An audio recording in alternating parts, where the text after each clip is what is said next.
If you don't have that luxury, you can do this. This is a whiteboard and a marker. We had a command competition with our pitchers this day, and we tracked it, and we just left it in the bullpen for a few days, and that created a life of its own. Posting their personal bests.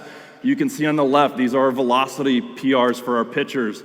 For our hitters on the right, those are their exit velocity PRs. But if you post PRs, it's going to facilitate organic competition. You can see on the left, 5 pitchers are between that 87 to 88 range. They want to get out of there. They want to reach the 90-mile-an-hour club.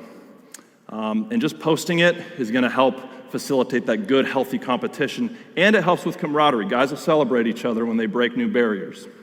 Undiscussed feedback.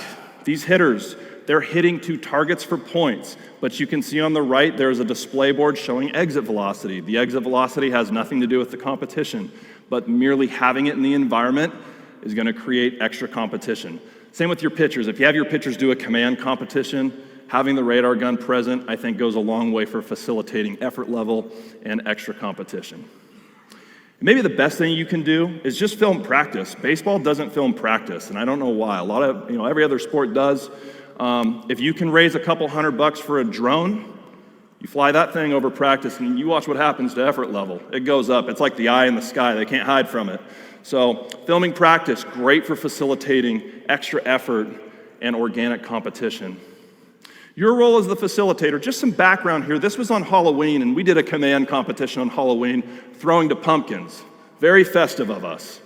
But what we did is whatever team hit the pumpkin 5 times won.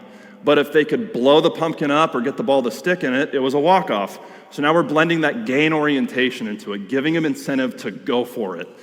But when you set up competitions with your team, keep your scoring easy, rely on simplicity, and allow failure. Let them fail, they will make adjustments. Catchers, doing a blocking drill, they're blocking to targets for points. We trust that if they block it to that 5, that they're going to be able to block and recover in a timely fashion. Our catching coach, Riley Drongenson, does a great job, and he brought this drill to the program. But we're less worried about what his body is doing.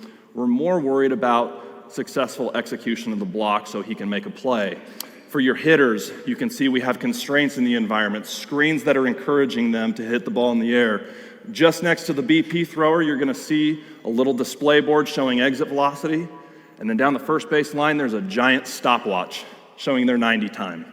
But just having that there facilitates awesome competition with your guys. And with our infielders here, guys that held onto the ball too long, we just put them in a competitive environment. Guy versus guy, they got to be under 4 seconds. And they've made very positive adjustments by the mere presence of that immediate feedback. We call first base lacrosse. We put a trifold screen behind first base, and the guy's throwing it, and he's trying to score a goal. Our first basemen are acting like goalies.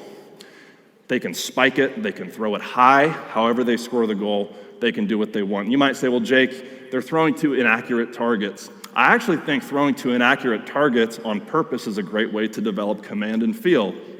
But when we set up these fun competitions, a couple things to note. Manipulate close scores. Have guys of similar skill sets compete against each other. These are 2 of our best strike throwers in a strike throwing competition. Much like you saw with the race at the beginning. It's really exciting when it's close and it elevates stress levels.